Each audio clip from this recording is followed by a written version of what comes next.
Bueno, el día de hoy tenemos nuestra tercera charla SEBI del 2021 y nos está acompañando Patricio Winkler, profesor de Ingeniería Civil Oceánica de nuestra facultad, de la Facultad de Ingeniería de la Universidad de Valparaíso, y él nos va a hablar acerca de su mínima y sesgada visión de la filosofía de la ciencia. Así que, adelante, Pato. Gracias, Andrea. ¿Quiénes hay acá? A ver. Está ya. Bárbara, que llegó al principio. Omar, que conversar ya. Alonso, Ana y yo, que no sé lo que es yo. Ojo. Ya, pues, oye, bueno, puse mi mínimo ahí, no puse acá porque hablarle a esta audiencia de sesgo, yo creo que me pueden matar. Pero claro, bueno, ahí en el fondo la idea, no sé cuánto puedo conversar, Andrea, o sea, hablar. La idea es que hagan preguntas, porque la charla probablemente no sea una charla muy esforzada, o sea, es media rara.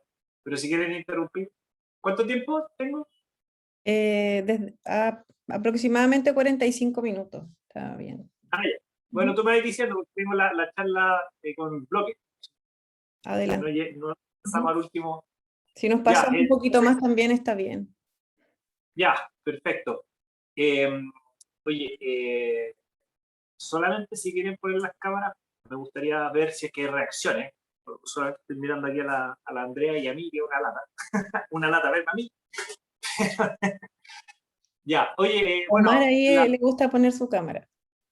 No ¿qué sé. cosa? A Omar le gusta poner su cámara. No sé Ya, qué. excelente. Gracias, Omar, te pasaste. Oye, nada, pues ahí aparece una imagen a mano derecha. Gracias, Johnny. Aparece un dibujo, un rayado, como esto que tengo acá. Sí, esto de aquí. En el fondo es una agenda donde empezamos a dibujar una teoría probabilística de inundación de tsunami, incluyendo aumento del nivel del mar. Son los primeros rayados de un ejercicio bien entretenido que hicimos y que salió publicado en una revista internacional hace re poco. Bien entretenido, porque mezcla dos fenómenos físicos completamente distintos, que son uno relacionado con el cambio climático y otro relacionado con fenómenos geofísicos, como los terremotos y los tsunamis que se generan a partir de los terremotos. Ese lo pongo solamente como para ilustrar esta como lenguaje que para ustedes es mucho más familiar que para mí, pero que yo también lo utilizo en forma mucho más pragmática, que es el lenguaje de las matemáticas, de las probabilidades, etcétera. Y bueno, inicialmente voy a estructurar la charla en como tres grandes momentos, pero antes de eso tengo que decir un par de cosas. Este es el grupo de Ingeniería Oceánica de la Universidad de Valparaíso, donde partimos haciendo ingeniería hace alrededor de 20 años atrás. Somos una mezcla de ingenieros civiles. Yo soy ingeniero civil, pero después he estudiado varias cuestiones. Pero también hay gente del mundo de los civiles industriales, oceanógrafas, biólogas, abogados. Una mezcla bien entretenida, bien heterogénea de profesionales con los que ahí está Felipe Andrés Córdoba. Bueno, ¿tú lo admites o no, Andrés? Porque está Por preguntando si supuesto, puede. no te preocupes tú, yo voy a ir a... Ah, vale, ya, vale. Bueno, entonces llevamos como 20 años un poco llevando la ingeniería al mar. Eso es lo que hacemos en el día a día, lo hacemos de diferentes maneras. Algunas veces se las voy a mostrar. Bueno, y ahí puse una imagen de la Andrea preguntando qué sé yo de matemática. Poco, poco de lo que saben ustedes. No sé lo que es un grafo, me imagino que lo he ocupado muchas veces, pero tengo claro que es un grafo. A propósito de lo que está hablando tú más recién. Pero bueno, claro, voy a hablar de algunas cosas mías filosóficas respecto a lo que hacemos en ingeniería oceánica, en general en ingeniería. ¿Ya? También voy a meter algunas cosas relacionadas con otros lenguajes. A mí me encanta dibujar, estoy todo el día rayando cuestiones. Pero básicamente el lenguaje que utilizo para mis investigaciones es la matemática, para interpretar la física y la ingeniería. Y hay una típica imagen de una pizarra de un ejercicio que le hacemos a los cabros de la gente de modelación, aquí en Ingeniería Oceánica de modelación en quinto año. Es una pizarra que yo la tengo en mi casa. Con la pandemia yo seguía haciendo clases con la cámara, así que tengo un pizarrón en la casa. Y tengo uno acá al lado también, aquí, ahí atrásito. Tengo incluso unos acuarios para hacer experimentos. Y abajo tenemos un laboratorio súper chévere, que se los voy a mostrar muy a la rápida. Pero entonces ese es el lenguaje, lo que se muestra ahí son la explicación de una de las evaluaciones que aplicar teorías de advección, difusión para ver cómo se deja contaminante en el agua. ¿Ya? Solo si quieren ver algo más de las cosas que hacemos, este es un libro que escribimos el año pasado, se llama Costas de Chile, está disponible, es súper bonito, es como explicar ingeniería sin ecuaciones. Y esta lo escribimos a propósito de un curso que yo hago en arquitectura. Los arquitectos hablan otro lenguaje y es difícil llegar con este arsenal de ecuaciones y física, explicarle a los arquitectos cómo hacer una estructura, contarles las cosas de otra manera. Y eso es bien entretenido. Incluso esta charla, una versión un poco diferente de esta charla, me tocó hacerla a filósofos de aquí en la escuela, o sea, de la universidad hace como 2 meses atrás, y fue completamente distinta. Salió para cualquier lado la charla, pero bueno, en el fondo esto es una forma de presentar una disciplina compleja en palabras simples. Y después también tengo un librito que si quieren lo pueden bajar. Este ya es un libro mucho más de física y de procesos costeros. Aquí hay técnicas de modelado numérico para resolver problemas de forma discreta, qué sé yo, cosas así. Pero también hay mucha física metida. Yo creo que la parte, si yo tuviera que rankear desde lo más de mis fortalezas a mis debilidades, la parte más fuerte sería la ingeniería, después sería la física y en tercer nivel sería la matemática, la estadística y todo este lenguaje. ¿Ya? Claro, y ahí a mano derecha tenemos unos chiquillos de ingeniería haciendo mediciones de terreno, de procesos de mezcla, en la bahía de Quintero, una bahía bien contaminada. Les voy a mostrar algunos ejemplos de esas cosas. Entonces la charla está estructurada como en 3 momentos, ¿ya? O 3 partes. El primero es tratar de explicarles desde dónde les estoy hablando yo, cuáles son mis códigos, para ver si llegamos a algún tipo de punto en común donde poder dialogar. El segundo es un segundo momento donde hablo de cruces con otras disciplinas. Y los últimos 5 años he estado trabajando bastante fuerte en el cambio climático, en el impacto del cambio climático en las costas, más específicamente. Y el tercero, que no creo que haya mucho tiempo para esto, tiene que ver con estudios de tsunami donde la matemática, la física se queda corta cuando tratamos de interpretar este fenómeno y tenemos que cruzar fronteras e interactuar con otras disciplinas. Entonces, el primer momento, ¿desde dónde les hablo? Primero quería poner esta típica imagen que de alguna manera sintetiza, no sé, 2 mundos. Para mí son como 2 cosmovisiones completamente distintas, pero que finalmente están bastante relacionadas. Y una es el álgebra y la otra es la geometría. Yo tiendo a ser mucho más geómetra que algebraico. Me gusta mucho más dibujar las cosas que escribirlas en términos de ecuaciones, a pesar de que me fascinan las ecuaciones. Pero bueno, yo creo que finalmente son 2 elementos que están bastante relacionados y coexisten. Ahora, por ejemplo, cuando partimos con una ecuación como esa, o la representación gráfica de una elipse a mano derecha, que se puede incluso construir ahí con un hilito y un par de alfileres, claro, podemos utilizar, por ejemplo, sistemas cartesianos bastante simples que nos podrían permitir ser bastante aplicados. Por ejemplo, estamos aquí en mi sala y queremos identificar la posición de mi ojo, ¿ya? Respecto a un sistema de referencia ortogonal cartesiano ubicado en la esquina de la habitación. Súper simple porque es un espacio rectangular, pero bueno, la realidad es bastante más compleja. Y, por ejemplo, si ustedes quisieran calcular o definir o describir el comportamiento de ese río, que es el río Cisne, Puerto Cisne, el sur, una zona muy bonita, fíjense las formaciones de la naturaleza que son bastante más complejas que lo que podría ser una simplificación, o sea, una representación a través de un sistema cartesiano. Hay muchas formas de representar la realidad. Ahí, por ejemplo, hay un sistema curvilíneo ortogonal que me ha tocado aplicarlo para derivar algunas teorías de propagación de ondas en el río. ¿Ya? Pero de alguna manera nos damos cuenta que este mundo de la abstracción, que es el teorema de Pitágoras, estas cuestiones, finalmente en la realidad tienen aplicaciones, pero son aplicaciones bastante limitadas. La realidad es bastante más compleja que aquellas simplificaciones. Ahora, hay ciertas cosas que son interesantes o que nos simplifican las cosas. Después de toda la revolución que trajo la teoría de la relatividad y digamos, la mecánica cuántica a principios del siglo XX, que pasó a otras disciplinas, y ahí vino el psicoanálisis, vino toda la revolución, por ejemplo, en el mundo de las artes también, con los dadaístas y gente que en el fondo empezó a cambiar la forma en que se veía el mundo. Claro, en términos de la física, claro, aparecieron estas teorías que relacionaban, por ejemplo, el espacio-tiempo en formas indistintas. De alguna manera existe una relación en la teoría de la relatividad y dice que el tiempo y el espacio están unidos cuando las velocidades de las partículas son relativamente altas, ¿ya? Cercanas a la velocidad de la luz. Pero, claro, y ahí aparecen cuestionamientos bien entretenidos como el de la perspectiva filosófica respecto del el rol del tiempo, la naturaleza del tiempo, ¿ya? He escuchado varias... a esto yo me autoinstruyo en filosofía, así que todo lo que diga es súper bruto en términos filosóficos. Pero claro, hay muchas discusiones respecto de, del tiempo cuantitativo, ¿ya? Un tiempo cuantitativo que para nosotros, como a mí como ingeniero, es súper simple. Pienso, por ejemplo, en la ingeniería de los trenes en el siglo XIX en Inglaterra, donde el tiempo era absolutamente necesario para definir el momento en que llevaba el tren, porque la gente iba a estar esperando el tren y así sucesivamente, y de ahí aparecieron los relojes, y la gente empezó a cortar relojes, hasta otro tipo de concepciones del tiempo como el tiempo cualitativo.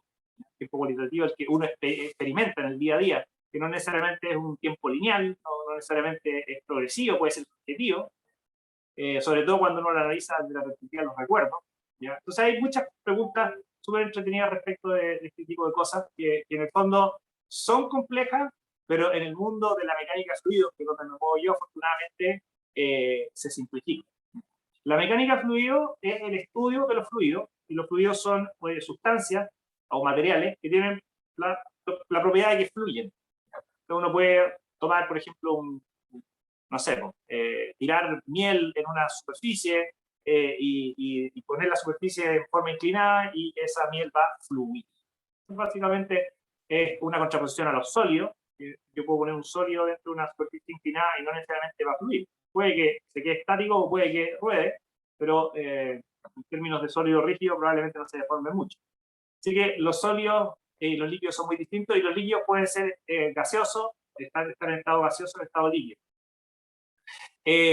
Y nosotros en ingeniería oceánica nos preocupamos mucho de los fluidos en estado líquido, y en particular del agua, ¿ya? Y el agua, eso hace que, por ejemplo, el agua, digamos que los flujos ambientales se muevan a velocidades muy bajas, y de esa forma nosotros podemos utilizar un típico sistema cartesiano o ortogonal o lo que sea, pero desacoplamos el tiempo del espacio. Y el espacio para nosotros, brutamente, parte desde cero hasta el infinito, pero en la realidad práctica parte desde cero hasta que termina una simulación específica para representar un fenómeno físico, y por eso estamos listos, ¿ya?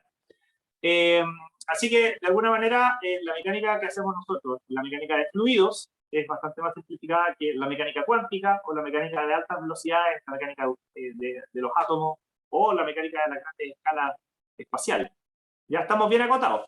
Pero, no obstante eso, nuestra física no es tan simple, y aquí les quería mostrar un videito de los mismos ensayos que están haciendo estos chicos de ingeniería oceánica aquí en Quintero. Lo que están haciendo es, con un bote, ir a tirar rodamina, que es un cazador, para ver cómo se va mezclando el agua, y ahí empiezan a aparecer varios procesos.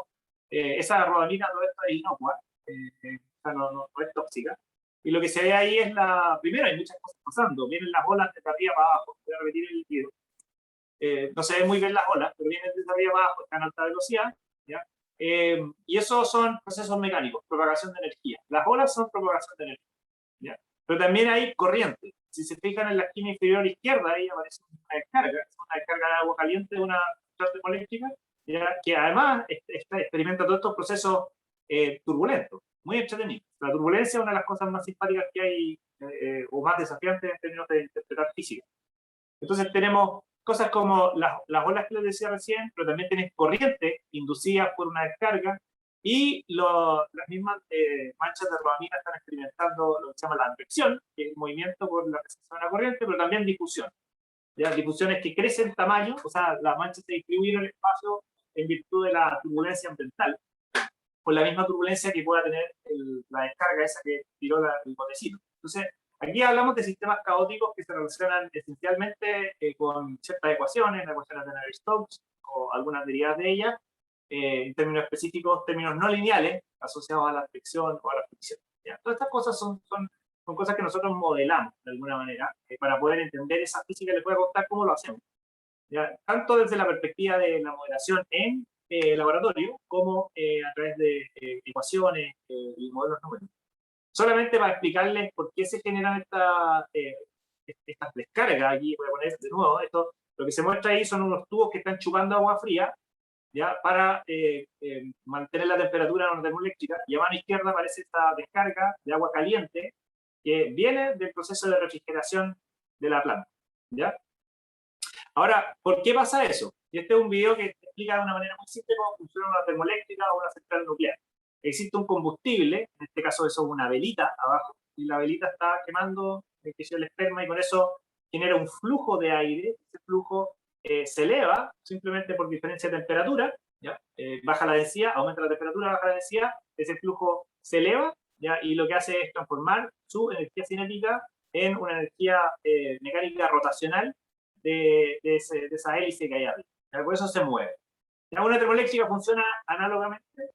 Lo que se hace es quemar, por ejemplo, carbón, se quema diésel, se quema gas natural licuado, se quema incluso material radioactivo, y eso sería una central nuclear, ¿ya?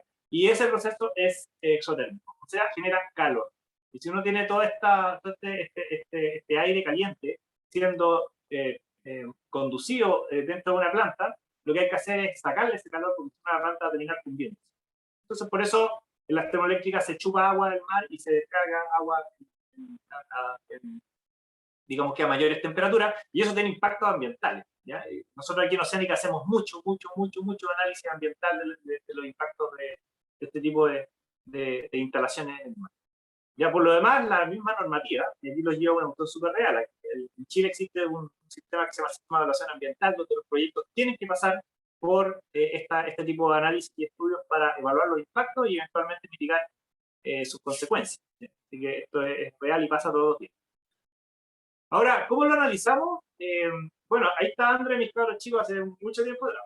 El Tomás, que ahora es un bailón, que lo hizo, ¿ya? Y la Piti, que tiene 12, el Tomás tiene 14. Y aquí, cuando tenían, no sé, la Piti tenía 3 años ahí, y yo me propuse explicarles lo que era la densidad, ¿ya? Físicamente, ¿ya? Obviamente, esta ecuación. La densidad, masa partido por volumen, súper difícil de explicarla. Entonces nos fuimos a meter un sauna. Estamos de vacaciones, nos fuimos a meter un sauna, y los metí adentro del sauna, les dije, oigan, a ver, párense allá arriba, métanse allá abajo. ¿Cuál es la diferencia?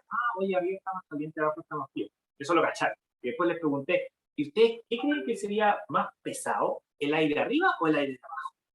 Y ahí como que, caché que era súper difícil explicárselo, tenían 3 y 5 años. Entonces después hice este experimento.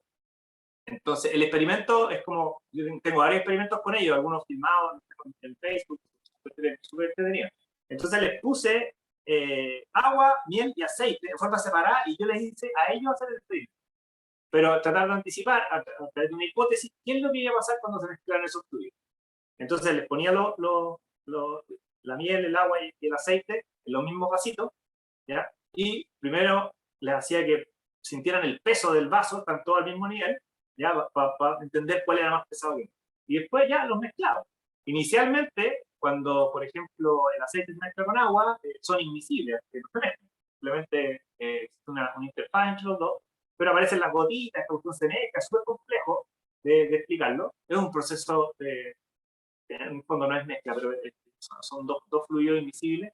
Pero después, claro, aparece una estratificación, ¿ya? Y ahí, esto yo lo hago con la gente de Oceánica.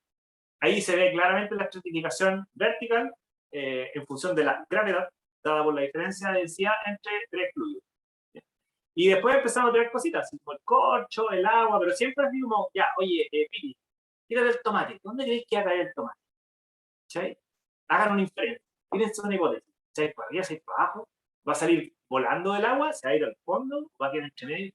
Y ahí, claro, y eso en el fondo es una evidencia, o sea, una forma que a mí me gusta siempre solucionar los problemas, ¿ya? Es partir como desde cero. Yo tiendo a ser, de repente me dicen que soy demasiado latero, y cuando me meto en un problema digo, yo necesito saber esto desde cero y quiero saber qué es lo que yo pienso del sistema antes de ponerme a leer un libro, ¿ya? O antes de que me lo cuenten. Pero yo hacer la reflexión profunda, si es que puedo, y si no puedo hacerla de forma profunda y plantear una hipótesis y hacer un experimento, entonces, bueno, ahí idear los libros y cosas así.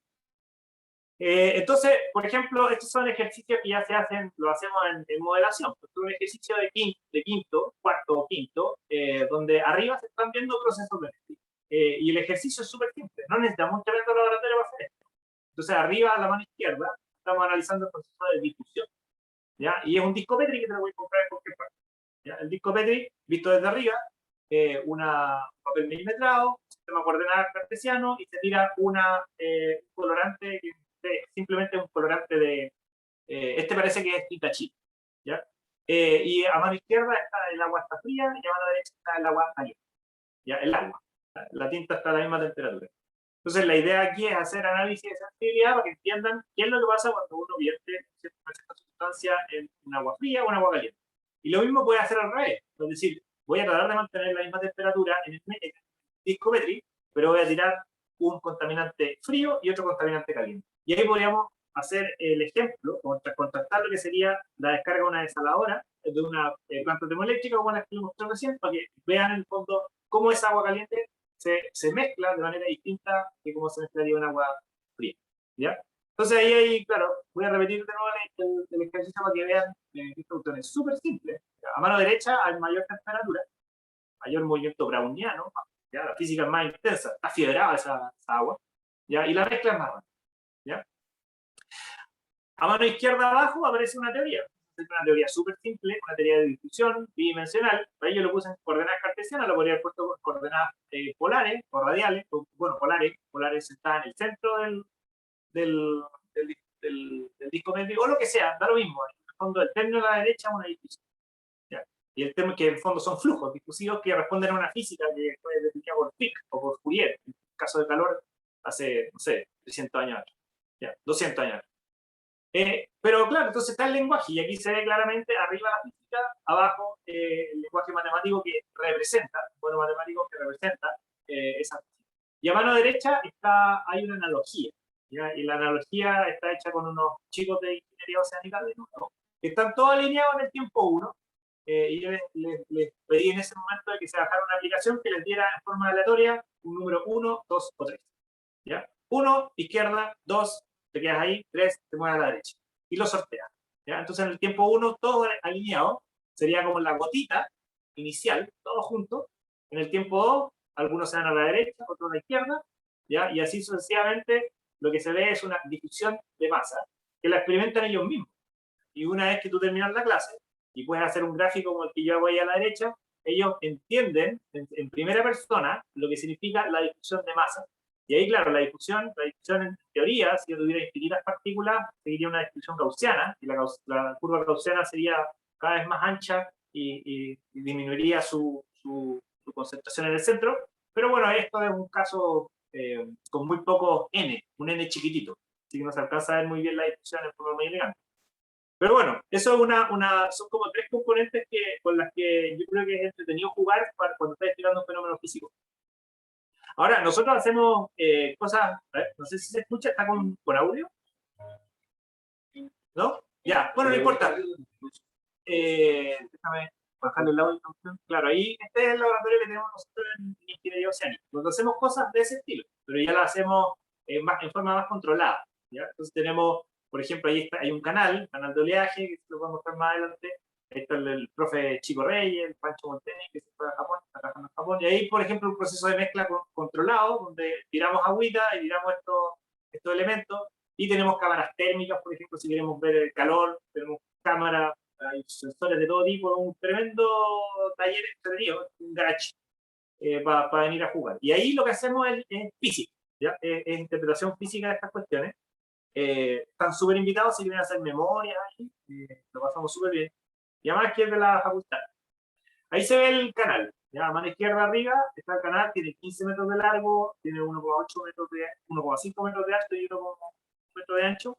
Y ahí hacemos cosas como de lo que se muestra ahí. Y ahí se está ilustrando un proceso de mezcla.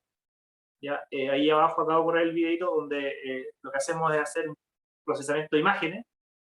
Hay que aprender MATLAB, en MATLAB hay rutinas, o uno se genera las rutinas para poder identificar esa mancha y después ver cómo se propaga esa mancha. Se pueden calcular, por ejemplo, ahí a mano derecha, posiciones del centro de masa, la posición del frente, qué sé yo. Y con eso, de alguna manera, hacemos más riguroso el proceso de contemplación de la realidad en situaciones más controladas, ¿ya? Tenemos también, bueno, este es un aparato que no tenemos en el laboratorio, que me encanta, pero son unos ensayos que me tocó hacer en Estados Unidos, donde, claro, a mano izquierda se ve un láser que está iluminando el agua, ¿ya? Y hay olas generadas. Nosotros ahí podemos hacer todo lo mismo en nuestro laboratorio, salvo el láser que sale como $250.000, y que todavía no nos ganamos un proyecto para eso. Y claro, y por ejemplo, ahí uno puede entender algo de la cinemática del oleaje. En el centro ahí se ve que las partículas, que son partículas que están iluminadas por láser y por eso se ven, se van moviendo. Y que la cinemática, el estudio del movimiento, en el fondo la cinemática son los desplazamientos, las aceleraciones, son mucho más rápidas arriba que abajo. Eso es una típica resultado de la teoría de oleaje.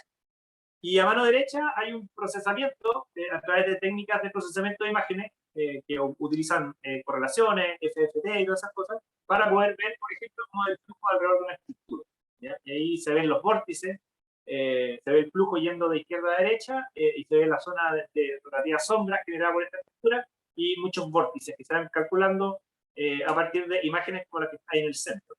Entonces, de esta manera, y con esta imagen lo que les estoy mostrando es cómo nosotros podemos capturar el campo de velocidades, de aceleraciones y desplazamiento de manera no intrusiva, sin meter un instrumento. Que es súper interesante eso, porque, bueno, el problema de meter instrumentos es que cuando tú mides con un instrumento, estás perturbando el sistema que quieres medir.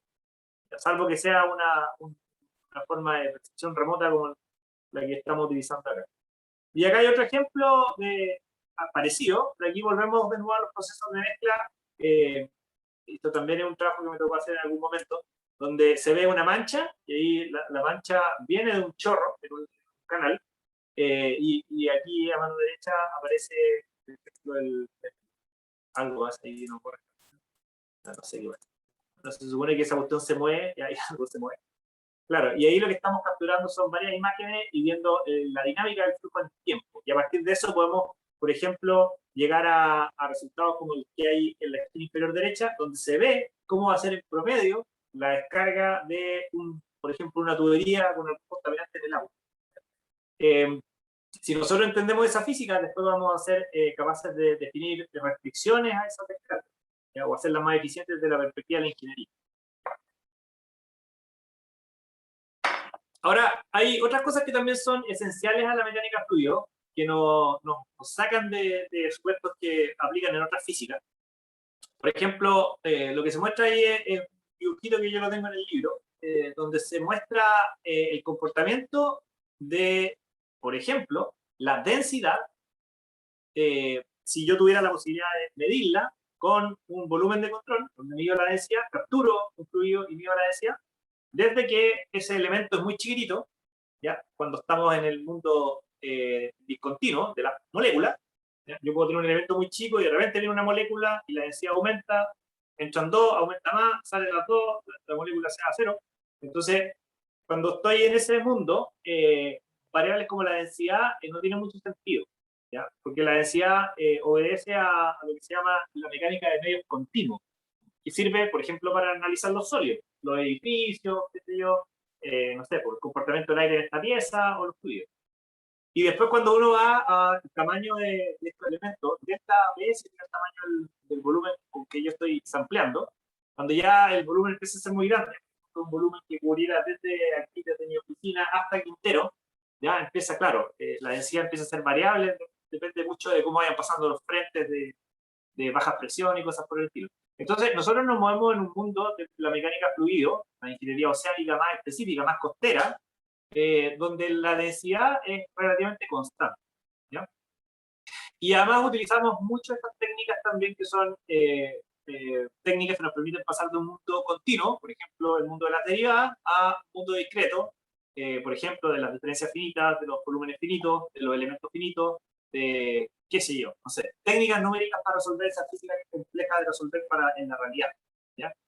Así que, de alguna manera ocupamos estos supuestos arriba, un supuesto físico, la teoría del continuo, y abajo, más que la teoría del continuo, el supuesto de que los fluidos son continuos, y abajo estas técnicas matemáticas que nos permiten transformar una física compleja de derivadas o integrales simplemente a sumas. Súper simple, ¿ya? Acá hay un ejemplo de una de las teorías que me ha tocado desarrollar. Esta es una teoría de mezcla de contaminantes en el agua. Esta teoría estaría diseñada para entender, por ejemplo, cómo es la mezcla de esa manchita en una zona donde hay rompiente, ¿ya? Y ahí, claro, lo que se muestra es un paper súper largo, pero rosado aparecen dos términos que no estaban antes de que apareciera este efecto, ¿ya? Y esto se hace con métodos de perturbación, supongo que ustedes ahí en matemáticas los manejan un poco que yo, técnicas de expansión o perturbación, lo que sea, y finalmente después de un camino matemático realmente complejo se llegan a ecuaciones que tienen mucho sentido físico.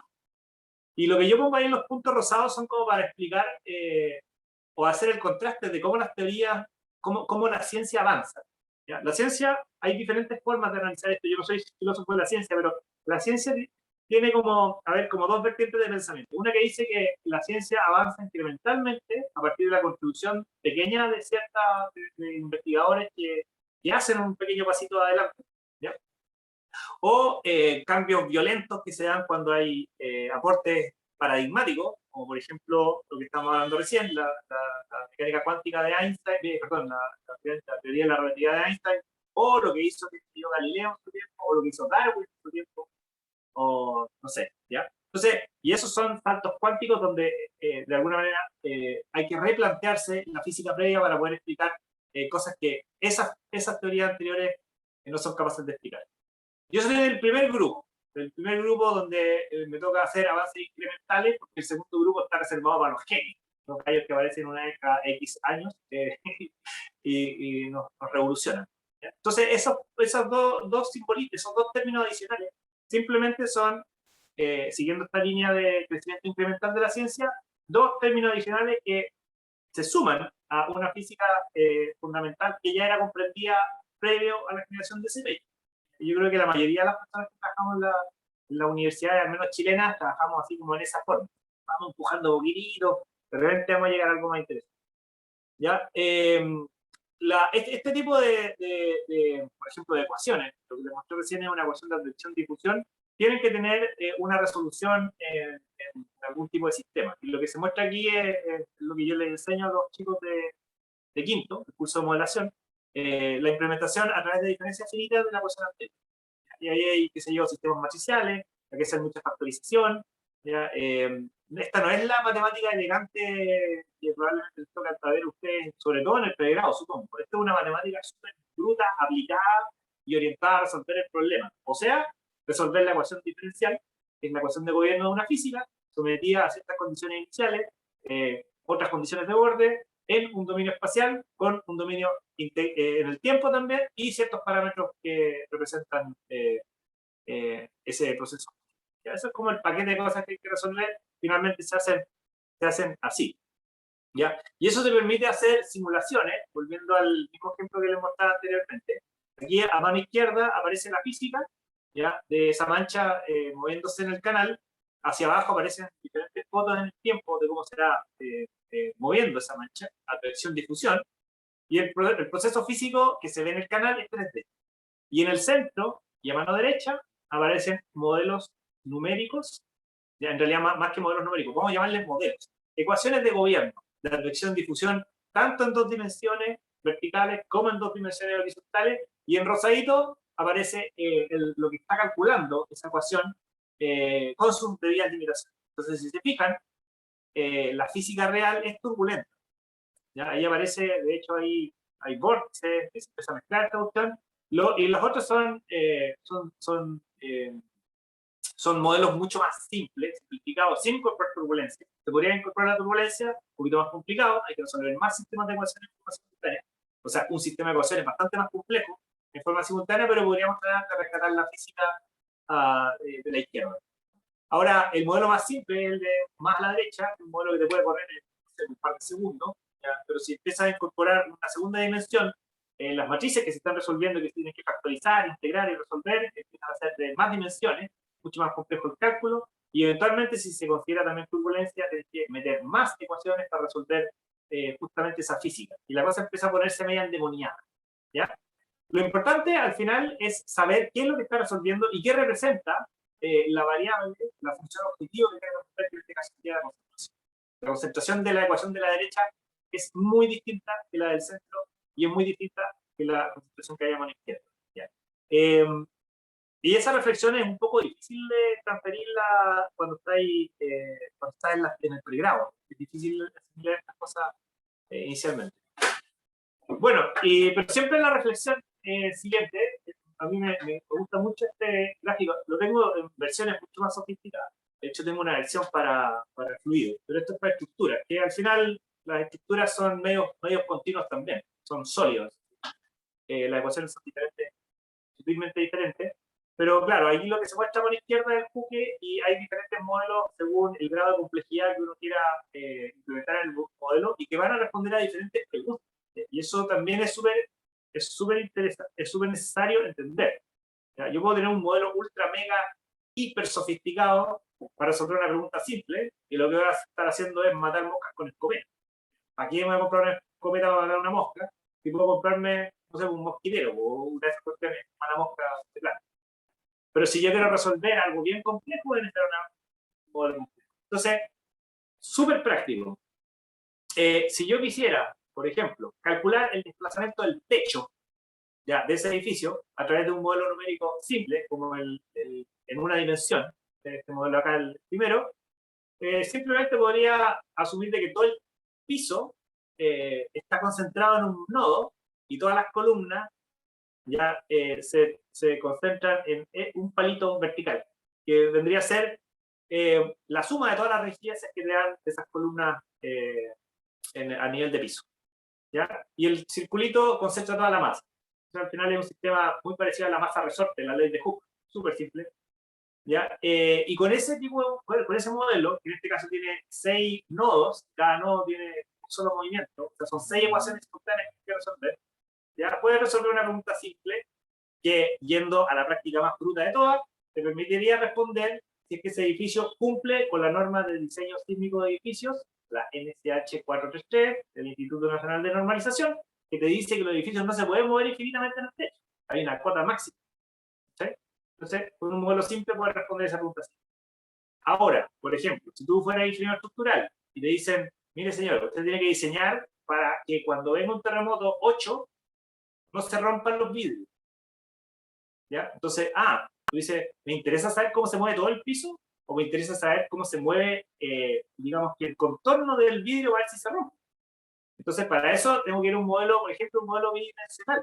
Porque el bidimensional te permite ver las vigas individuales, las columnas individuales, las losas, ¿ya? Y de alguna manera empiezas a ver esas posibles deformaciones que te pueden dar entre las vigas y las losas, puedes calcularlas, ¿ya? Y eventualmente ver si esas deformaciones son tan grandes que hacen que el vidrio se rompa. ¿Ya? Ahora, el modelo tridimensional te permite responder preguntas más complejas, como por ejemplo, la torsión que experimenta ese edificio cuando hay un terremoto. ¿Ya? Y el terremoto se mueve para todos lados. Uno tiende a pensar de que el terremoto lo podría representar con una flechita roja, ¿ya? Que en el fondo es una fuerza inercial, no es una fuerza de verdad, es una pseudo fuerza. Es como cuando estás arriba de la micro y la micro acelera y tú te vas para el otro lado. Si tú te subes en el sistema de referencia micro, vas a sentir que alguien te está empujando para atrás, pero nadie te está empujando. Lo que estás haciendo es tratar de mantener tu posición y existe en el sistema inercial una pseudo fuerza inercial que trata de ponerte en tu posición. ¿Ya? Entonces, aquí nosotros, piensen la cantidad de cosas, de abstracciones que se están haciendo en este modelo. Estamos representando la fuerza terremoto a través de unas flechas rojas. ¿A quién se le ocurrió esa cuestión? Se le ocurrió a los japoneses al principio del siglo XX. Eso es lo que dijeron. Y los japoneses dijeron, mientras más pesada la estructura, más grande la flechita roja. ¿Ya? Porque las fuerzas sísmicas son inerciales, las inerciales dependen de la masa, y mientras más masa tenga, más fuerte va a ser, más grande. ¿Ya? Entonces, como les decía, el terremoto mueve al edificio, mueve al juque para todos lados. Cuando le toca un terremoto arriba del juque, ojalá que no te caiga, pero se van a mover para arriba, para abajo, al lado, y esto es una caótica. Y eventualmente las plantas del edificio van a torsionarse una respecto a otra. Y eso solamente lo ves con un modelo 3D, lo ves con un modelo 2D. Entonces ahí pasáis de un modelo bastante más complejo que te permitiría ver torsión y además deformación entre las vigas y las columnas para ver si se rompen los vidrios, a uno muy simple cuyo objetivo es responder si el techo alcanza a deformarse lo suficiente como para cumplir con una norma que además te asegura la seguridad de la estructura. El primer modelo tiene solamente 6 incógnitas, el último modelo tiene 1440 incógnitas y es un edificio simple, ¿ya? Y tú puedes llegar, la incógnita en el fondo sería la cantidad de nodos de un modelo. Ahora, cada uno de esos elementos después tiene a su vez todo su sistema de ecuaciones que hay que resolver. Pero al final tendréis 1440 ecuaciones que hay que resolver en forma simultánea, y ahí es donde, repito, así como nos están mostrando las matrices aparecen en todas partes. En ingeniería estructural, matrices por todos lados, mecánica fluido, matrices por todos lados. Así que eso. Ahora, también un pequeño comentario respecto de cómo se da la ciencia. A mí me hace mucho sentido este libro, que es muy bonito, que se llama Mundos de Flujo, Fluido, de Olivier Barrigol, historiador de la ciencia. En realidad específico es más interesante. Y lo que hice, a partir de una ecuación de, no sé si conocen a Helmholtz, Hermann Helmholtz, que deriva ecuaciones de onda, que a mí me fascinan esas ecuaciones, y que el gallo dice que en el fondo el trabajo científico no es un trabajo lineal, ¿ya? Sino que en el fondo uno como que va subiendo una cima, de partida no sabe dónde está la cima, estará por ahí media escondida, por un bosque, y te adentras por un sendero, y va bien así, y de repente el sendero se cierra y está ahí lleno de espinas, rodeado de espinas, y tenés que volver. A mí me ha pasado muchas veces esta cuestión, o sea, la falla, el error, la falta de intuición, la ciencia finalmente es súper falible. Y lo que dice este gallo es que tú vas haciendo ese ejercicio para arriba, para abajo, y de repente encuentras un sendero que te permite avanzar. ¿Ya? Yo lo encuentro bien bonito esa analogía. Me ha tocado, yo cuando estaba haciendo el doctorado, estuve 6 meses trabajando en una cuestión que no sirvió para nada. Y bueno, y esto también es más o menos lo mismo. Aquí está estudiando un paper de teoría de onda de un gallo que se llama Howell Peregrine, profesor de la Universidad de Bristol, bien bonita, tenía una teoría bien bonita y tenía que partir de esa teoría para poder seguir avanzando y hacer una teoría de propagación de onda de tsunami en Fiord. Eso es lo que quería hacer. Y en el fondo este es el mismo ejercicio que probablemente les pasa a ustedes cuando entran a una clase de matemática X, que parten medio asustados, no cachas nada así, y claro, y te desesperáis, después decís ya, no sé, voy a pasarme todo el fin de semana trasnochando, voy a entender, y ya el lunes en la mañana está ahí como, parece que estoy entendiendo esta ecuación, y después ya sacáis el calculito y estáis listos, pero resulta que fondo, esta figura es una figura que tiene infinitos réplicas hacia la derecha y infinitas réplicas hacia la izquierda. Cuando termináis con el éxito aparece la siguiente pregunta y decís, bueno, y ya, pues, vamos, sigamos, ta. Entonces está ahí en un constante cuestionamiento. Eso es lo que yo encuentro entretenido y fascinante del trabajo científico, que nunca está ahí en paz, ¿ya? Sino que siempre está haciendo una pregunta incisiva, dale, la siguiente. Bueno, y estas son algunas literaturas que tienen que ver con esta idea de que los saltos son cuánticos o progresivos en la ciencia. Pero, no sé, André, ¿cómo estamos? ¿Digo? Yo creo que podemos, hay unos 10 minutos más, como máximo. Ya, ok. Bueno, ahora vamos a la aplicación práctica. Les voy a alcanzar a hablar de cambio climático, pero no les voy a hablar de cambio climático como suelen hacerse las cosas, sino que me interesa reflexionar de las cosas que hacemos para entender el cambio climático, más que los resultados. Claro, mira, ahí hay una figura, como les dice, que están dibujando, y ahí está, este fue un dibujo que hice durante la pandemia, donde aparece un glaciar, está viviéndose, la crisis climática, pero también la crisis sanitaria, unos coronavirus atacando la primera línea, son unos individuos ahí que están en el hospital tratando pero al final estamos rodeados de crisis. Lo interesante solamente va a ser la reflexión, es que la crisis climática es una crisis que ocurre en forma incremental, ya va a ser cada vez peor. A mí siempre me dicen que soy como medio halagüeño, siempre tirando noticias malas, pero bueno, es lo que en el fondo la evidencia científica da.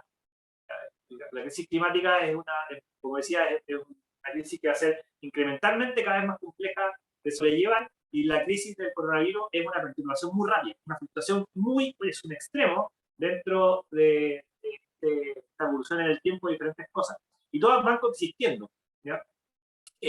Por ejemplo, cuando nosotros hablamos de cambio climático y pensamos cómo va a ser el futuro, 100 años más, cuando el nivel del agua esté 2 metros más arriba, uno podría hacer cosas como pensar que en Chile eso ya pasó, el año 60, cuando el terreno se hundió por el terremoto de 2010, o sea, en 1960, ese terreno se hundió y la costa cambió radicalmente, y cuando tú vayas ahora, puedes estar viendo lo que va a ser el futuro de muchos lugares que se van a inundar en los próximos 200 años por efecto del cambio climático.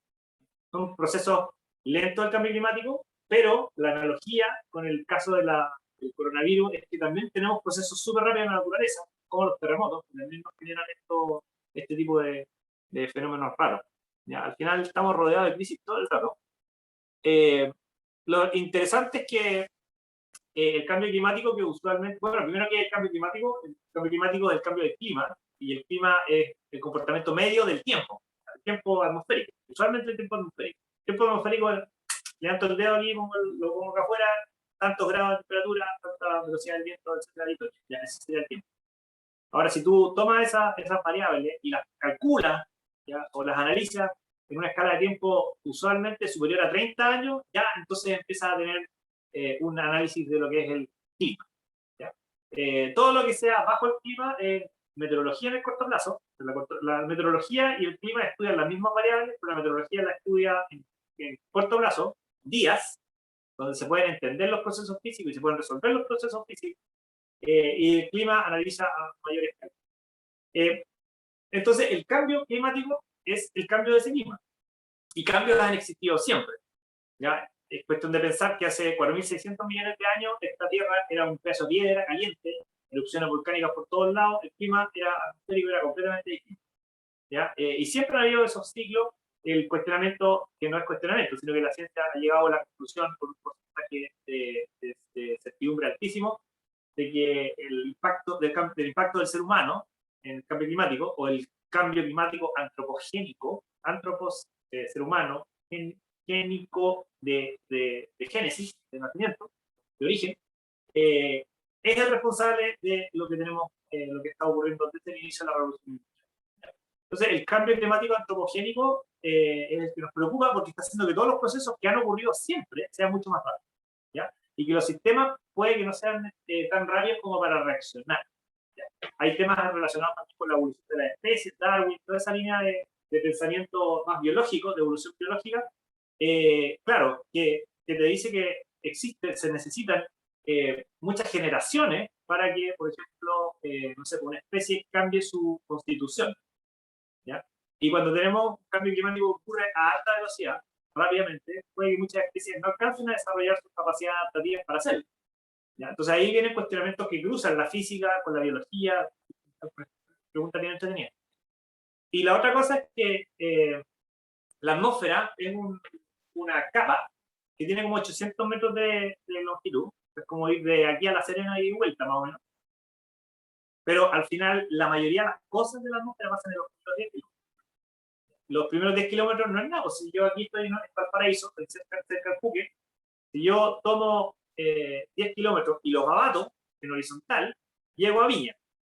Eso no es mucho. Uno dice, oye, 10 kilómetros en horizontal no es nada, pero en vertical es una tremenda distancia. Entonces, eso de alguna manera te permite entender que la dinámica atmosférica tiene dos escalas espaciales completamente distintas. La escala horizontal o perpendicular a la gravedad, esa sería la escala, y la otra que sería en sentido de la gravedad. Y ahí los gradientes son altísimos. Y en los primeros 10 kilómetros está la troposfera, que sería el primer capa donde ocurren los procesos físicos, donde están las nubes. Ya, los aviones salen de la troposfera, pasan la tropopausa y llegan a la estratosfera, y por eso navegan o vuelan en un fluido donde hay mucho más turbulencia. Entonces, al final, la atmósfera sería los primeros píxeles que aparecen aquí en esta figura, ¿ya? De transición entre la superficie y ahí es donde está todo pasando. ¿Cachai? Todo el cambio climático está pasando ahí. Y además, también el relieve terrestre tiene esa misma característica. La cumbre más alta del planeta. Yo creo que esta va a ser la última diapositiva. Tengo como 800 diapositivas, pero esto igual es interesante tal vez profundizar, Andrés. Que la cumbre más alta que tenemos en el planeta serían 8.800 y tanto, que sería el Everest. De nuevo, menos de 10 kilómetros. Si yo el Everest lo apato al lado, llego a Viña, al lado. Pero la vertical es tremendo. Entonces, también la superficie terrestre se ve casi como una superficie lisa, y por eso se habla de que la corteza terrestre sería como la perita de cebolla superficial de esa fruta.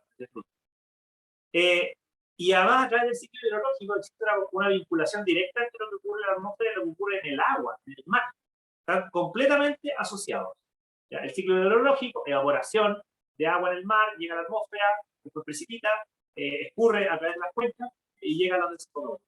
Entonces, aquí se ven cosas súper interesantes, como que, por ejemplo, la desembocadura de esos ríos, son los grandes ríos de la zona central de Chile, hay penacho de todas las cosas que vienen de la cuenca. Viene el sedimento, viene el nutriente, viene agua fresca, viene el contaminante, todo, y todo alimenta la costa. Y entonces esa sería la vinculación más directa entre lo que sería el cambio climático atmosférico a través de las cuencas, debido al ciclo hidrológico, y lo que ocurre en las costas. ¿Ya? Entonces, un ejemplo súper claro. Si es que en la zona central de Chile hay mayor evaporación, porque hay mayor temperatura, cambio climático, el agua llega y se evapora más rápido. Y por otro lado también hay menos precipitación, menos lluvia, más calor, menos lluvia. Lo que vamos a tener es mucho menos caudal llegando a los ríos. Los ríos se van a empezar a secar. ¿Ya? Y si se secan, claro, no son capaces de arrastrar todos estos nutrientes, esa agua, esos contaminantes incluso, o cosas positivas, ¿ya? Agua fresca que alimenta todos esos sistemas larvales que hay en la costa, y vamos a tener un problema grande. Eso es un ejemplo muy específico del impacto del cambio climático en la costa, viéndolo desde la cuenca. ¿Sí? Pero también la costa es una zona de interacción entre la cuenca y el océano. Entonces, el océano también va a cambiar, porque va a aumentar el nivel del mar por el derretimiento de los casquetes polares, por la expansión térmica del agua, y también van a cambiar las olas, van a cambiar las marejadas. Entonces, al final, la costa tiene esa particularidad de que es una zona de transición entre el océano, donde dominan los procesos hidráulicos, y la zona de cuenca, donde dominan los procesos hidrológicos, que están súper relacionados con el cambio climático. Entonces, cuando hablamos de cambio climático costero, eso es un poco el afronte que da la ingeniería. ¿Ya? Nosotros nos metemos mucho en tratar de entender cómo reacciona esa costa. Entonces, me voy a saltar un par de cosas. Quería mostrarles nomás, claro, cosas que hacemos en el día a día. Aquí hay proyecciones de oleaje a mediados de siglo, generadas con modelos numéricos que resuelven ecuaciones, en este caso son ecuaciones energéticas, de oleaje a partir de datos de viento que los bajamos de la NOAA o del Centro Aeroespacial de Europa, y vamos corriendo estos modelos y podemos tratar de proyectar cómo va a ser el futuro, porque una de las cosas interesantes desde la ingeniería, en el fondo esto es una imagen que yo creo que dice un poco lo que yo pienso. Ese otro, un amigo, me volvió a sacarlo, tenía que haber puesto otra persona, es que nosotros podemos hacer reconstrucciones hacia atrás. Por ejemplo, hay disciplinas como el paleoclima, que trata de entender el clima en escalas importantes hacia atrás, pero tenemos que hacer proyecciones a futuro. ¿Ya? Y lo importante, y esto tiene que ver con un poco con lo que conversamos del tiempo. El tiempo, existe una cosa que se llama tiempo histórico, el tiempo presente, el tiempo futuro. ¿Ya? Filosóficamente ahí da para conversar mucho, pero en términos prácticos, de ingeniería, las decisiones se tienen que tomar hoy. ¿Cachai? Yo, ingeniero, estoy constantemente obligado a tomar decisiones hoy, con información histórica, con proyecciones a futuro. En la medida que yo la dejo más lejos hacia el futuro, más incertidumbre va a tener, y en la medida que yo miro hacia atrás, más incertidumbre tengo. ¿Ya? La incertidumbre es cero en el tiempo igual cero. O sea, en mi tiempo actual, yo sé que estoy acá. En 3 segundos, no sé si voy a estar acá. Puede que en un terremoto, puede que me muera, no sé, una bomba atómica, lo que sea. Pero yo sé que en el tiempo cero tengo esa incertidumbre. ¿Ya? Y la decisión se tiene que tomar ahí. Entonces, al final, yo creo que una de las cosas que a lo menos yo admiro de lo que hacen ustedes, que tratan de estudiar la naturaleza con estos principios súper metidos en la cabeza. Por eso estudian probabilidades, estadística, ¿cachai? Y yo creo que es fundamental para entender esta naturaleza caótica, que no tiene una... Bueno, si no fuera caótica, si fuera como un resorte tipo de proyecto, sería bastante más simple.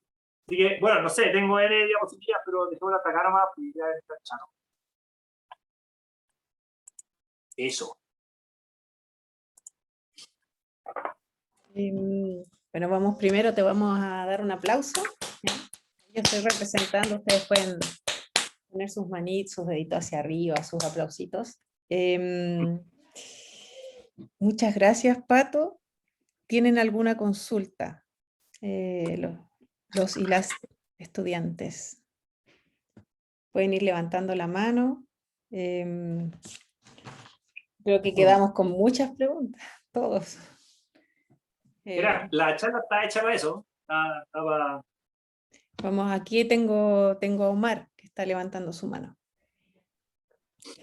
Sí, bueno, súper interesante su charla, primero, y en realidad tengo una sola pregunta, ¿no? Y era como de la primera parte donde habló de este como modelo como ya tridimensional de edificio y de resolver 1440 ecuaciones diferenciales al mismo tiempo. Y la pregunta es si se podría dar como un aspecto como cualitativo, ¿no? de este sistema dinámico sin saber la solución de esas 1440 soluciones, ¿no? Porque yo me imagino como, por ejemplo, si uno modela como un tsunami desde arriba, uno se imagina como source, como una fuente, ¿no? Donde todas las olas salen hacia afuera. Y sin saber la solución uno sabe que es como una fuente. Entonces mi pregunta es si en ese modelo de las 1440 ecuaciones uno podría dar como un aspecto cualitativo sin saber la solución de todas ellas. O sea, cualitativo, yo creo que sí. O sea, yo creo que tienes opciones ante un problema cualquiera, puedes dar respuestas cuantitativas, respuestas cualitativas. Ambas dos son, yo creo que funcionan, pero a ver, desde la perspectiva de la ingeniería, yo creo que las respuestas cuantitativas son absolutamente necesarias, y las respuestas cualitativas te pueden permitir explicar aquellos fenómenos a partir de esa evidencia que te dan los datos cuantitativos. Yo, no sé si entiendo muy bien tu pregunta, porque cuando haces la analogía con los tsunamis, yo llevo modelando tsunamis desde el año del 98, fue la primera vez que modelé un tsunami. En el caso de los tsunamis, también las aproximaciones son cuantitativas. ¿Cachai? O sea, tú puedes decir, cuando venga un tsunami acá, no sé, la ola llega hasta el Congreso, la verdad, cualitativamente, eso a mí no me da ninguna certidumbre, nada, cero, no te creo, demuéstrame. ¿Cachai? Ahora uno podría decir con el caso del edificio cualitativamente de que si el terremoto es endemoniadamente grande y puede que se generen fracturas cuando tú no eres capaz de mantenerte parado, sí, también sería una respuesta cualitativa. ¿Sí? Yo podría predecir eso, que un terremoto que no te permite estar parado probablemente tenga una magnitud Richter mayor a 8. Y gran parte de los edificios que hay aquí en Viña, o sea, en Valparaíso, perdón, no fueron diseñados con normas sísmicas para esa magnitud. Entonces yo podría hacer podría dar como ese tipo de respuesta. ¿Sí? Pero lo que me interesa a mí, como ingeniero, es garantizar de que el edificio no falle ante ciertas condiciones bastante claras respecto de las constantes que están moviendo ese edificio. ¿Sí? Yo quiero garantizar, por ejemplo, que ante un terremoto 9.2 el edificio no se caiga. ¿Sí? Y que ante un terremoto 8.8 los vidrios no se rompan. ¿Sí? Entonces, de ahí viene toda esta normalización que al final necesita métodos cuantitativos para calcular. ¿Sí? Ahora, esto es un poco de la formación de la ingeniería. A mí me toca estar metido en un doctorado con puros filósofos, no sé, psicólogas, bien de ese mundo, y la parte cuantitativa no es tan relevante. Algunos sociólogos le meten números y tratan de calcular cosas, pero al final la forma en que se presentan los argumentos es completamente distinta. Y acá hay cuestiones también filosóficas de, por ejemplo, Popper, que es un filósofo de la ciencia del siglo XX, que el gallo decía que habían ciencias y otras que se llaman pseudociencias. Las ciencias son aquellas que pueden plantear hipótesis que son verificables y otras que no. Entonces yo creo que, no sé, si usted está estudiando ingeniería matemática o lo que sea, uno tendería a tratar de buscar las respuestas que son cuantitativas. ¿Sí? Y si está estudiando ingeniería y estáis preocupados porque una central nuclear no te falle, y te respuestas cuantitativas. ¿Sí? Entonces no sé para dónde no sé para dónde iba la pregunta y no sé para dónde fue la respuesta. Pero yo soy muy amigo de las respuestas cuantitativas, aun cuando considero que son complementarias a las cualitativas. Sí, o sea, mi pregunta era en el sentido de, por ejemplo, cuando usted dijo que el edificio como que se tuerce, por ejemplo, cada piso, era de poder decir, como por ejemplo, se tuerce en el sentido de que si uno mira como el flujo, el sistema de flujo, por así decirlo, se va hacia adentro, es un sumidero, ¿no? Era en ese sentido. No, o sea, uno puede anticipar de que si yo tengo un edificio, o sea, un edificio que lo modelo con un grado de libertad nomás, y le aplico una carga horizontal, esto va a experimentar un momento, una fuerza, una deformación acá, máxima aquí, esas cosas se pueden decir. ¿Sí? Pero es mucho más importante saber cuánto se va a deformar ante una carga de, no sé, 20 newtons o 20 toneladas, ¿cachai? A decir que la deformación va a ser así, porque tú efectivamente puedes tener modelos cualitativos de cómo se deforman estas estructuras. De hecho, tengo un librito acá, dejar si lo tengo papá. Es un librito para. Este es un librito para arquitectos. ¿Cachai? Los arquitectos no necesitan calcular cosas, necesitan saber cómo funcionan las estructuras. Entonces, déjame buscarte una. Mira, déjame ver las deformaciones.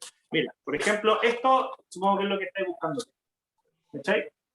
Esto es para explicarle a un arquitecto qué es lo que pasa cuando hay ciertas cargas actuando sobre, por ejemplo, un edificio. ¿Cachai? Entonces te va mostrando cómo son los flujos que decís tú y cómo son las deformaciones. Porque tenéis el edificio sin deformación y ahí tenéis el edificio deformado para el otro lado, sometido a esas cargas que hay, que son cargas horizontales. Y ahí tenéis, por ejemplo, una viga. O sea, esas cosas existen. ¿Ya? Pero este es un libro para arquitectos.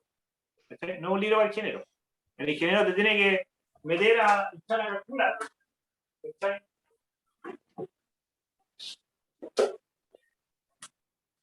Me tiene que entrar a calcular. ¿Cachai? Ahí. Lo mismo, con ecuaciones. ¿Ahí te quedó más claro, no? Sí, sí. Si igual al final era como resolver más de 1000 ecuaciones. Bueno, quizá un computador lo hace más o menos fácil, pero igual ahí como que me tiritó un poco el ojo. Pero bueno, muchas gracias por la respuesta. La buena edad, me gustó el tiritó el ojo. Tenemos, perdón, tenemos por ahí más preguntas. Está Johnny, Alonso, Felipe, Bárbara, Ana. Yo tengo alguna pregunta por ahí.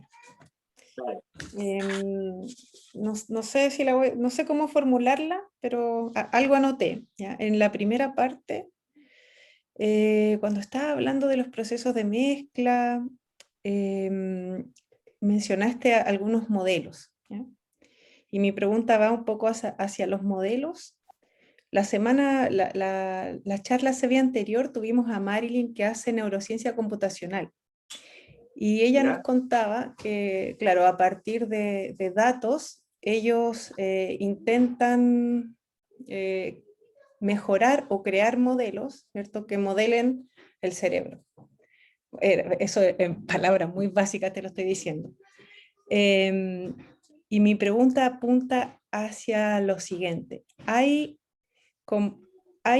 en esta ingeniería civil oceánica o en este tema de los océanos y de los fluidos y los procesos de mezcla, ¿hay aún cosas abiertas? ¿Hay problemas abiertos, digamos, como hacer la analogía con este tema del cerebro, de modelar el cerebro?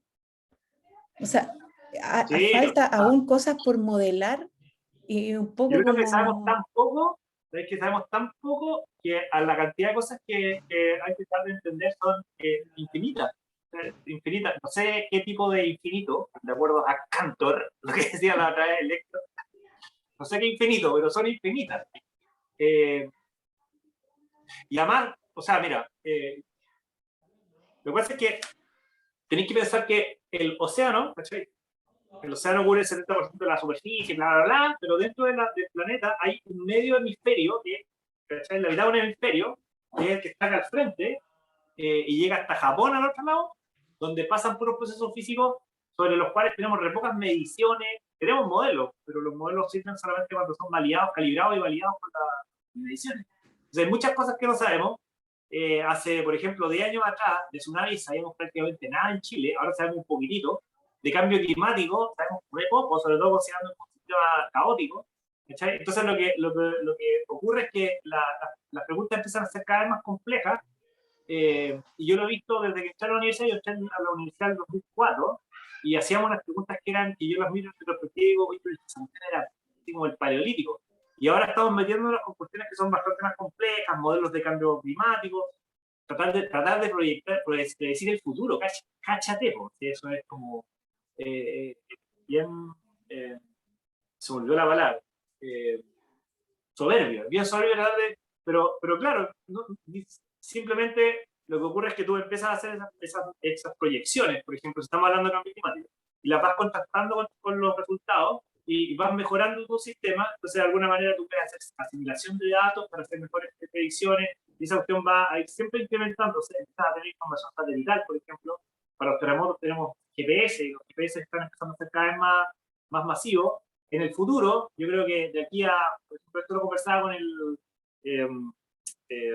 se me olvidó mi amigo, el Sergio Barriento, el director del Instituto Sismológico, el que siempre sale en la tele cuando viene los terremotos. Hablábamos de un proyecto que tenemos con los japoneses, de que eventualmente cada individuo con un teléfono va a ser un emisor de un sismograma, ¿cachai? Cuando hay un terremoto, porque va a tener en el fondo una red completa de información generada por los teléfonos que te van a poder contribuir para ese. Entonces, caché que la tecnología crece a pasos tan agigantados que la ciencia de repente como que le cuesta tomar esa nueva información para hacerla útil, para calibrar. Entonces yo creo que la cuestión es como infinito. Tú me ponías un tema específico de los que yo domino y te puedo empezar a decir 2, 3, 4, 10, 15, 20 cosas que todavía falta mucho por hacer. Hay mucho por hacer. Yo creo que Ajá. está lleno, está lleno. ¿Y yo tú, creo Ari, cómo ves que podrían los ingenieros civiles matemáticos contribuir? O sea, en su formación, ¿cuál es la fortaleza que tú ves para este desarrollo de...? Igual es difícil la pregunta, pero... Sí, no, mira, yo estaba hablando con el profe Rolando hace bastante tiempo sobre modelos estocásticos para modelar la interacción del oleaje con estos dispositivos de generación de energía, y ahí empezaba a entender un poco lo que... Yo igual, mira, yo estudié 5 años en una escuela de ingeniería civil que tenía muchas razas con matemáticos, así que de alguna manera entiendo esa lógica. Pero yo creo que, primero, la capacidad de generar modelos abstractos con ecuaciones diferenciales, parciales, sistemas de ecuaciones diferenciales parciales que los puedan resolver, ¿cachai? Con técnicas numéricas. Ese tipo de cuestiones te sirven aquí o en la que cambiar el objeto y te pueden meter a neurociencia, o te pueden meter a ingeniería oceánica, o te pueden meter a economía. ¿Cachai? Esa cuestión yo la encuentro súper potente porque son herramientas de la caja de herramientas que no lo tienen los otros. ¿Cachai? Aquí nosotros en ingeniería tratamos de meterle, ingeniería oceánica, tratamos de meterle algo de análisis probabilístico, pero así como, uy, ¿cachai? Con suerte llegáis un poquito más allá. Entonces, yo creo que eso es como la capacidad de abstracción, de generar modelos, y además de tener la herramienta para resolverlo, lo encuentro fundamental. Lo otro, y yo encuentro que es super power, es el análisis estadístico que para este tipo como de disciplina, que se basa en la naturaleza, ¿sí? Cambia el cerebro, pero que te habla esta profe, digamos que a otro espécimen que es la naturaleza. Claro, también tienes muchos datos generados por todos lados de diferente naturaleza, que los tienes que entender, analizar y además hacer tus modelos probabilísticos para tratar de proyectar cómo va a ser el futuro. Ni siquiera el futuro, sino que simplemente, bueno, da lo mismo. ¿Cachai? Entonces yo creo que ahí hay cuestiones súper potentes y los centros de investigación que trabajan fuerte en temas ambientales, en temas geofísicos, siempre tienen medios matemáticos, porque vienen y dan ese aporte. ¿Cachai? Lo otro que se necesita son muchos físicos fundamentales, físicos que entiendan así como, pero de la física que hablamos nosotros, física de materiales, y después necesitáis mucho informático porque el volumen de información que se maneja en general crece exponencialmente. Los problemas ya no son sencillos, son súper... y después vienen personas como de perfil mío que en el fondo son ni nada de todo y como todo de nada, no sé cómo se diría. Como que yo no soy especialista en nada, pero como que tengo una visión periférica que me permite ir viendo estas cosas, ¿cachai? Pero al final siempre necesitas especialistas. Yo encuentro que los ingenieros civiles matemáticos son especialistas así de nicho y al menos filetes. Gracias, Pato. Tengo otra pregunta.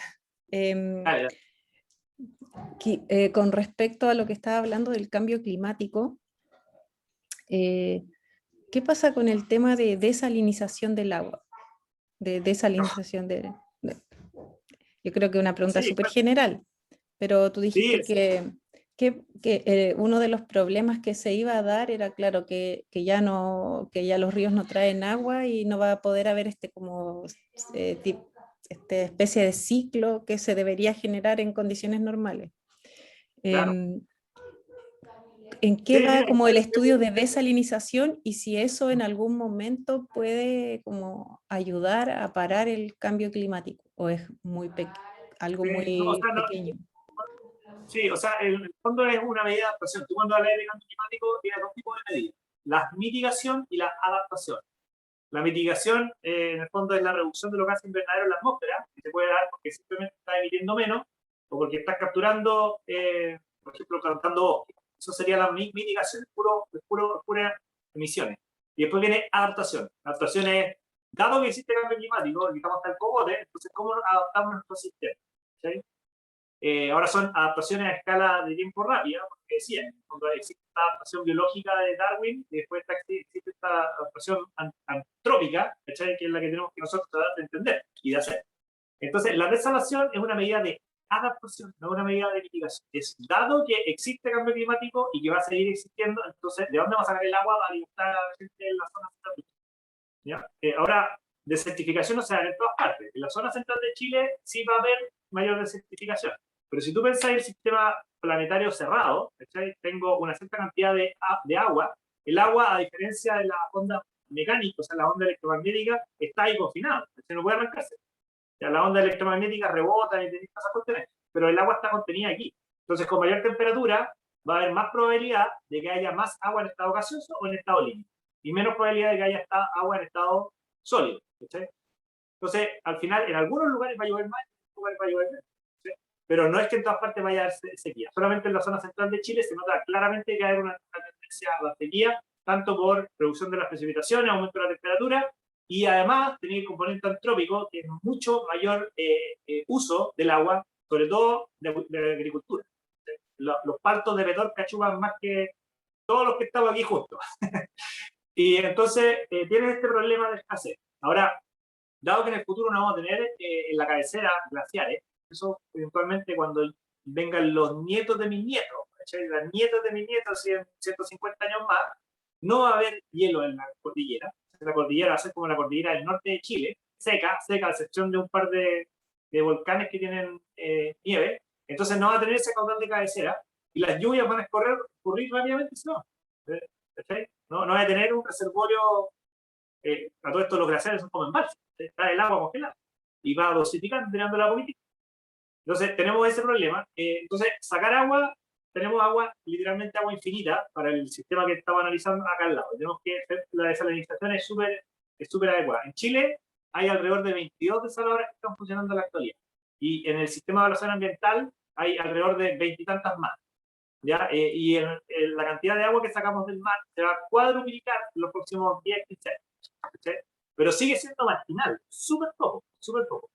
Por el momento, hoy día en la mañana está en un seminario del Ministerio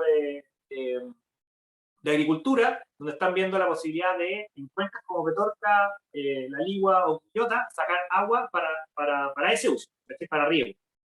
¿Ya? Entonces, ¿qué es lo que pasa con la desalinización? Y yo estoy súper bien informado de esto porque pertenezco al comité que está escribiendo las directrices de desalación, directrices ambientales de desalación que van a entrar aquí en el sistema de evaluación ambiental en un par de años más. Me tocó escribir de hecho, una guía que seguiréis tramando, que es de modelación de plumas salinas y térmicas en el contexto de plantas de desalación en Chile.